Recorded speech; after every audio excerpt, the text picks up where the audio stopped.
Araw sa atin lahat mga kababayan, saan man panig kayo ng digdig naron. Dito na naman tayo sa another episode ng ating vlogs, Badong Aratilis po. Pag-uusapan natin ngayon ang pagkasupalpal nito ni Maria Ressa sa BBC Hard Talk host na si Stephen Sakur sa kanyang sinagawang interview dito kay Maria Ressa.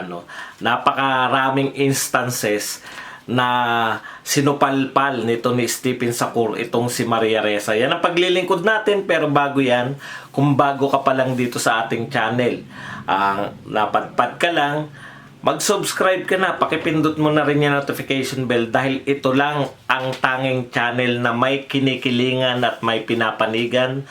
Ang pinapanigan po natin ay ang mamamayang Pilipino, ang demokrasya sa Pilipinas, at ang pagiging anti-oligarko natin. Kaya ano pa hinihintay nyo?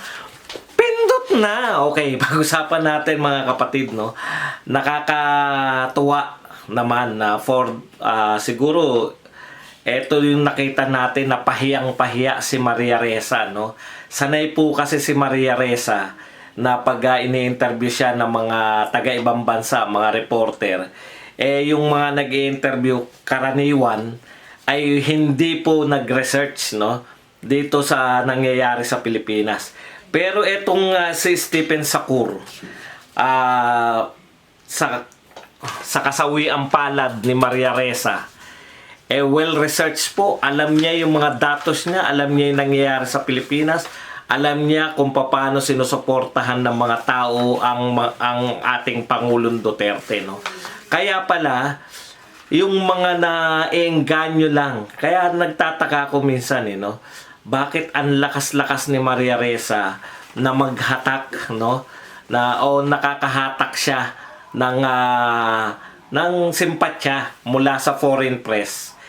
Na-realize ko ngayon na yung mga foreign press yan na nag-interview kay Maria Ressa ay ini-interview siya dahil gustong kunan ng impormasyon. Pero yung mga foreign press, lalo na to, TV talk show host to, sa BBC, na isang pinaka kilala, wala akong ibang kilalang news channel sa UK, ipinagpapalagay ko na ito ay hindi na matatawaran ang reputasyon ng BBC pagdating sa news reporting diyan sa United Kingdom.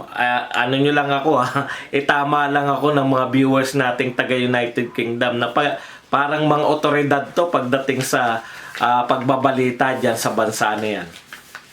Ay nag-research tungkol sa Pilipinas, sa tunay na kalagayan ng Pilipinas, si Stephen Sakur na ngayon ko lang rin namit.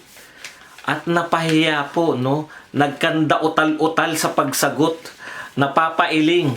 Yung dating parang bubblehead lang si Maria Ressa na tuwing ini-interview ay tangulan ng tango, medyo napapailing at napapasimangot, dahil hindi niya akalain na may binabatuhan siya ng datos.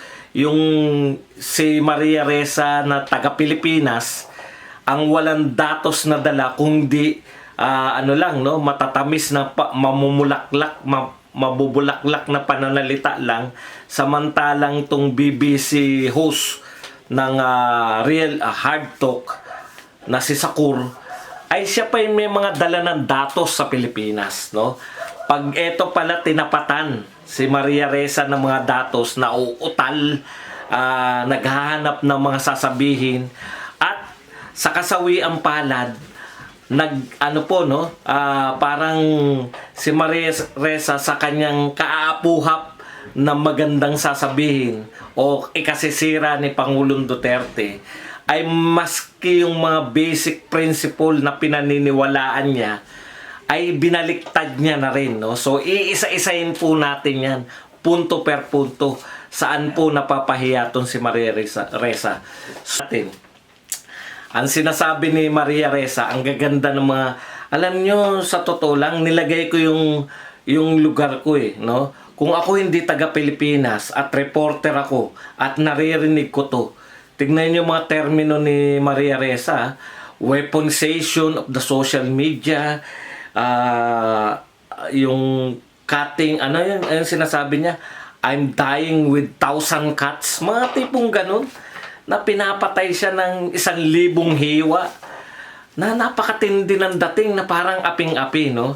Pero tignan niyo yung mga pagtatanong sa kanya at yung pagkontra nitong ni Stephen Sakur. Binara siya ng ng sinasabi niya ng mga repressive tactics. Binatuhan siya ng mga facts, yung mga dyaryo nyo sa Pilipinas, no? Malayang nakakapamahayag. Lahat ng mga political colors malaya sa Pilipinas. Ibig sabihin, may dilawan, siguro yung sinasabi niya, no?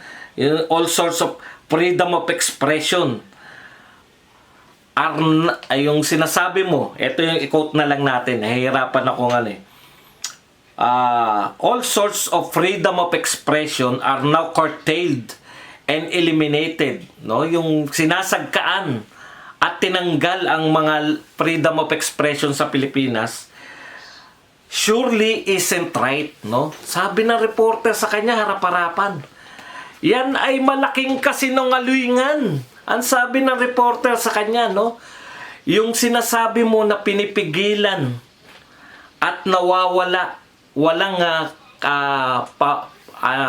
malayang pamamahayag sa Pilipinas ay napakalaking kasinungalingan. Sabi ni Sakur, hindi ko maintindihan kung ano naging itsura ni Maria Ressa. Parang nag-iba yung anyo. Nung pinokus, biglang pumangit eh. Ha? Dati ng pangit. Sorry. Kaya nabigla siya, no? Umpisang-umpisa pa lang. Yung sinasabi pa lang, nagpapasakalye pa lang si Maria Ressa na ako ay inaapi. Ang Pilipinas ay nawawalan unti-unti ng freedom of expression, nawawalan ang kalayaan. Sinabi ni Stephen Sakur agad, ha? Isang malaking kasinungalingan yung sinasabi mo na walang freedom of expression sa Pilipinas. Yung curtailment of curtailment and curtailment and eliminated are now, yung freedom of expression are now curtailed and eliminated in the Philippines isn't right. Hindi tama yung sinasabi mo. Sabi ni Stephen Sakur, nabigla ako eh. Wow! Napapalakpak ako bigla. Oh, pahiya ka. Ano yung sinasabi mo? Ha? Sabi niya, katunayan, yung Rappler, hindi naman kayo tinatanggal sa ere. Sabi ni Stephen Sakur, hindi malaman, tango ng tango si Maria Ressa, parang lang no?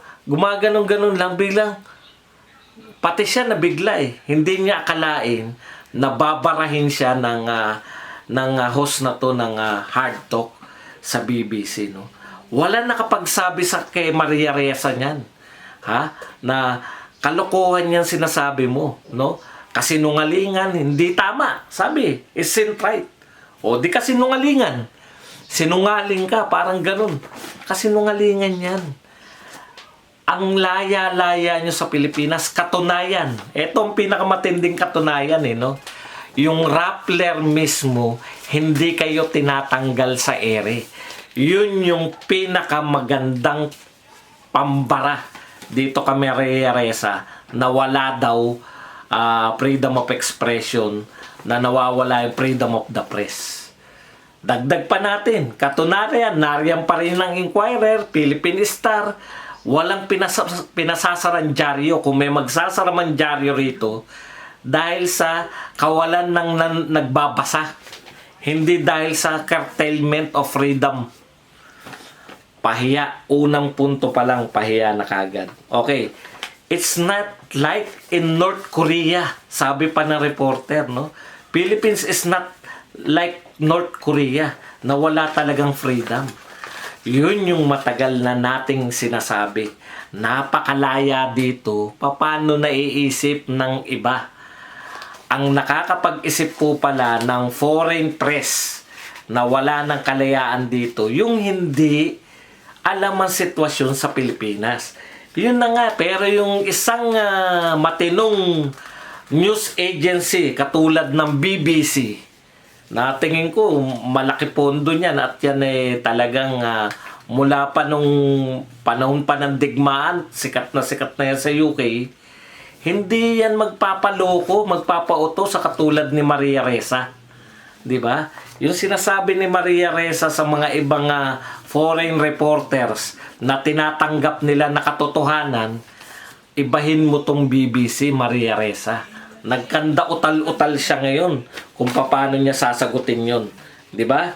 Yung sinasabi niya, paano niya sinagot yan? Tamang hindi kami North Korea, pero there is always fear and violence. Yun yung kinakatwiran niya, no? Yung meron daw laging takot. Meron daw laging Damocles sword na nakahang sa utak niya. Pero na-establish na ng ng Jose. Kung kayo nakikinig na ngayon nyo lang naririnig, kung taga-UK kayo, at ngayon nyo lang narinig yung sitwasyon sa Pilipinas, teka, ibig sabihin, hindi pala pinapasara to, wala palang pinapasarang media outlet, wala palang pinapasarang dyaryo, wala palang pinasasarang mga malalayang pamamahayan itong si Pangulong Duterte. Teka lang, di ba? Matatalino yung mga yan eh. Okay.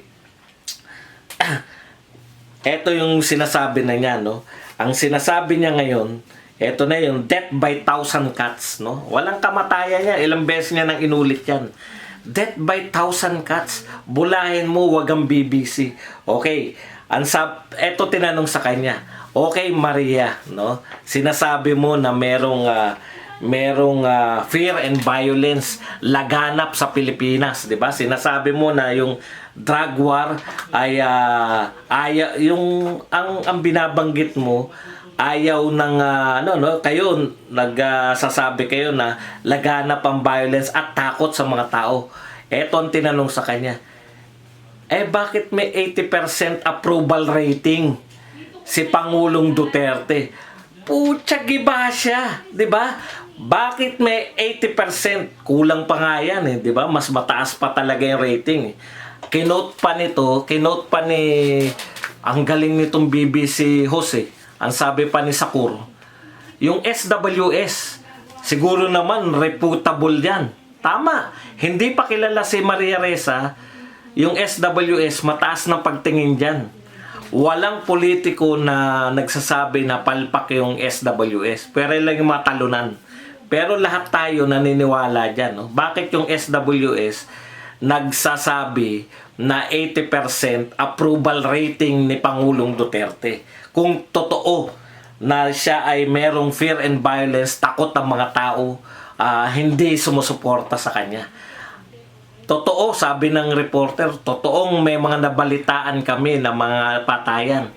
Pero ang ayon sa aming pag-aaral, yan ay sinusuportahan. Mismo yung drug war on drugs ay sinusuportahan ng mamamayan. Katunayan, ayon sa SWS, 80% mahigit ang approval rating ng Pangulo. Alam mo ba yun, Maria Ressa? Sabi, na sa Western countries, pangarap lang ng mga presidente na magkaroon sila ng 80%. Pero tinatamasa yan ni Pangulong Duterte. Wow, Maria Ressa! Pucha, na pag ganun ako bigla kay Sakur. Pahiyang-pahiya, katay. Katay na katay si Maria Ressa dito sa interview na to. Anong masasabi mo ron? Ha? 80%.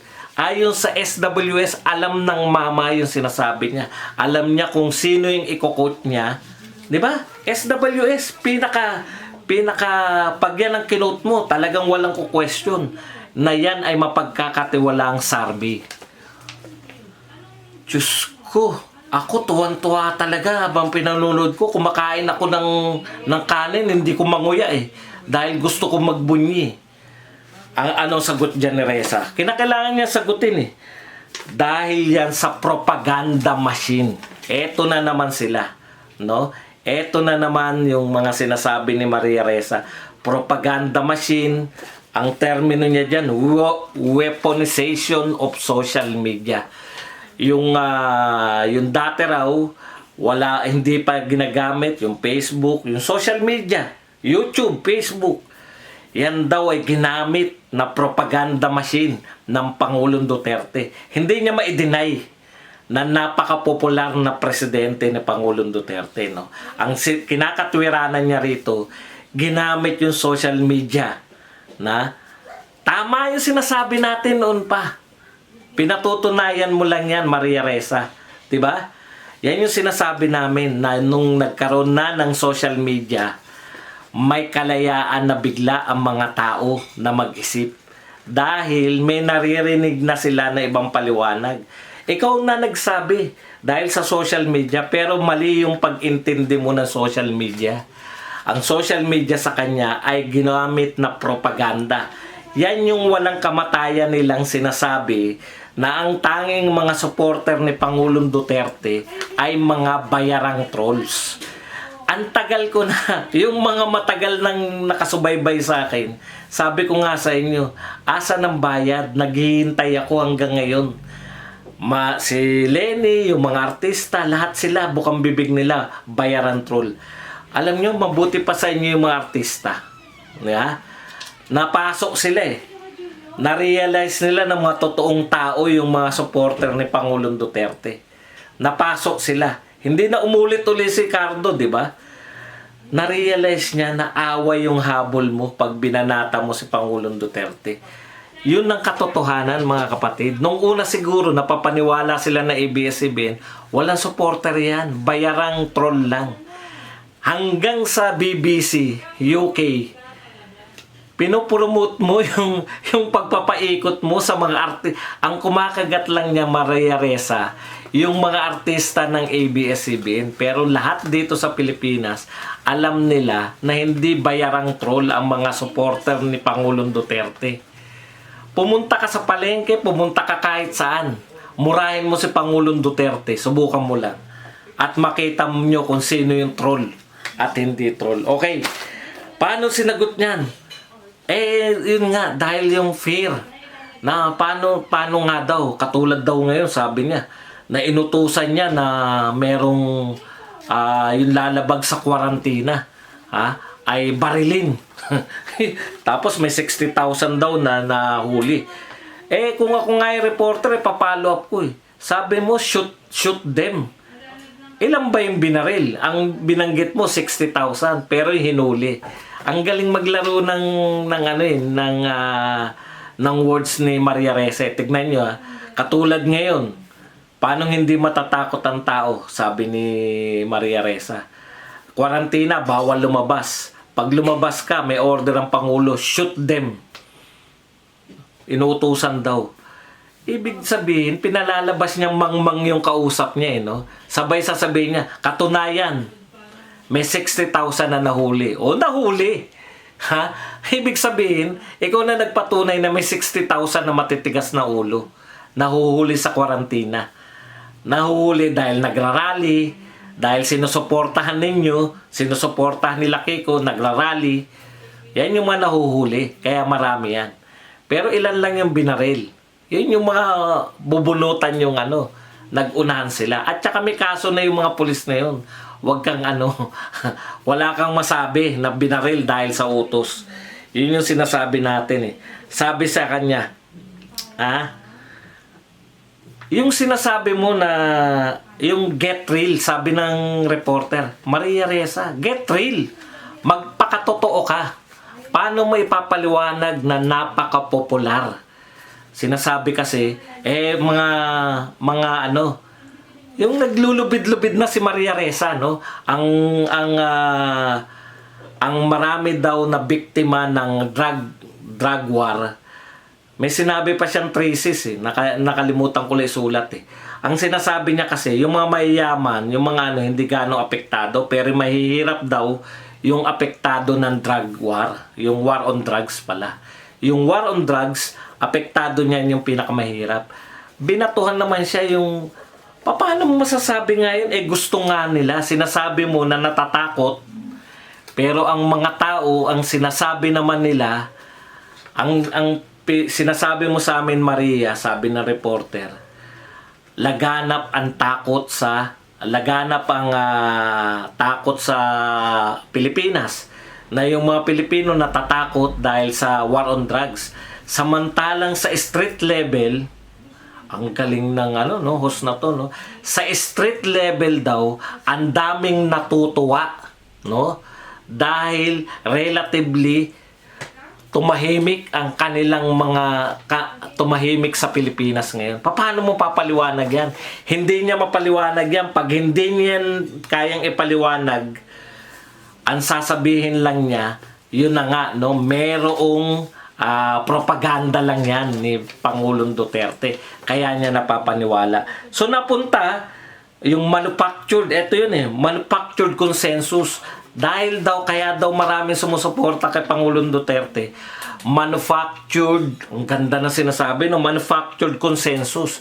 Ibig sabihin, yan nga yun, no? Dahil sa propaganda, through social media, nagagawa ni Pangulong Duterte na maraming sumuporta sa kanya. Hindi pa rin talaga sila naniniwala na totoo. Alam mo mga Pilipino, Maria, kahit na anong propaganda mo, kung wala silang makitang maganda, sinoy-noy. Ang ganda, walang katapusang propaganda ang natatamo namin dyan. Pero dahil sa walang kwentang Pangulo, isinuka yan, no, ng mamamayang Pilipino. Okay. So, binaran na siya ngayon, no? Yung sinasabi niya, teka. Sabi kasi, manufactured lang yung consensus. It may appear na, sabi ni Maria, lumalabas na maraming suporta si Pangulong Duterte, pero yan ay manufactured consensus. Ibig sabihin produkto lang yan ng social media. Yun na nga yun, 'di ba? Ang sabi sa kanya ng reporter, teka lang, ibig mo sabihin, 'di ba yan ang demokrasya? Yung mamimili yung mga tao ng paniniwalaan nila. Ibig mo sabihin, democracy doesn't work in the Philippines?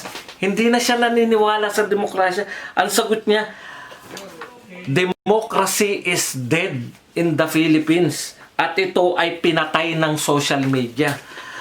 Wow! Ha? Grabe yung mambaliktad sa salisalita, no? Ang democracy daw ay patay na sa Pilipinas at ang pumatay nito ay ang social media. Baliktad, mga kapatid. Ang demokrasya ay buhay na buhay sa Pilipinas ngayon dahil sa social media. Ano yung ibig natin sabihin? Nung araw, nung wala pang social media, yung inaakala nating democracy, di ba? Pinapaliwanag na natin yan, ay demokrasya na ang nakikinabang ay ang mga oligarko. Yung democracy na pinopropagate ng Inquirer, ng ABS-CBN, yan ay para sa mga oligarko. Sino nakikinabang yan? Sila lang. Dahil sa social media, nagkaroon na ng pamimilian. Ito ang sinasabi ng mga oligarko. Ito naman sinasabi ng mga maka-Duterte. Oligarch versus maka-Duterte. Nagsasabong yan ngayon. Yung mamamayan ngayon, pareho nila nakikita yan. Sino pipiliin nila? Maria Ressa, ikaw ang mahilig magpropaganda. Pinopropaganda mo yung kasiraan ng Pilipinas. Ang nagpo-point out pa sa'yo na popular ang Pangulo na hindi mo pwedeng i-deny yung British BBC. 'Di ba? Yung BBC channel sa UK, yun pa nagpapaalala sa iyo na napaka-popular ng Pangulo at gusto nila yung ginagawa. At sinisiraan mo kasi hodang yung alam niyo sinabi sa kanya, 'di ba kaya ka bumalik sa sa Pilipinas noong 1986? Kaya ka bumalik dahil sa may democracy na. Tapos sasabihin mo ngayon na walang democracy sa Pilipinas. Hindi niya makuha yung mga pangsasarcastic sa kanya ni Sinasarcastic na siya dahil alam na alam yung sinasabi niya. Sinasabi niya walang freedom of expression. Pino-point out naman bakit nariyan pa yung Rappler kung talagang walang freedom of expression. 'Di ba? Hindi lang masabi sa kanya na rekta, bakit buhay ka pa? Kung sinasabi mong fear, yun nga ang tinanong eh. 'Di ba? Kung may fear of kung takot kayo, paano kayo naapektuhan? Kasi yung mga totoong takot, nabawasan yung Rappler, 'di ba? Ayaw na magsipasok, hindi, nag-double up daw sila sa investigative journalism. So hindi kayo takot. Yun yung ibig sabihin, hindi natatakot ang mga journalist, hindi natatakot ang mga press people dito sa Pilipinas. Kabaliktaran. Ang tatapang nga eh, dahil merong totoong press freedom. Ang hindi nila matanggap, may alternative na sa traditional press na pinopropagate ng mga oligarch. At ang Rappler, kabaliktaran, produkto dapat siya ng social media. Dapat siya yung di ba? Siya yung kasama natin na social media alternative sa traditional media. Hindi. Siya nga yung kumampi pa sa traditional media na nagpapakalat ng mga traditional na kaisipan. Alam mo, binira sa kanya. May isang abogado na nag-base na sa Australia. Kinote nito ni Shakur ang sinasabi niya, meron dito na isang Pilipino dati na nagpunta na Australia na walang pinagkaiba kay Marcos. Yung inaakusahan nila si Marcos na corruption, corrupt din yung mga sumunod na rehimen. Ang pagkakaiba lang, may rhetorics, human rights and democracy. Yun lang yung pagkakaiba. Meron silang retorika na sila ay maka-human rights at maka-demokrasya. Okay. So, na-expose pa din dito na yung pagiging peke ng mga dilawang rehimen na to na sumunod. Yun nga yung sinasabi. Bakit naging popular to si Pangulong Duterte?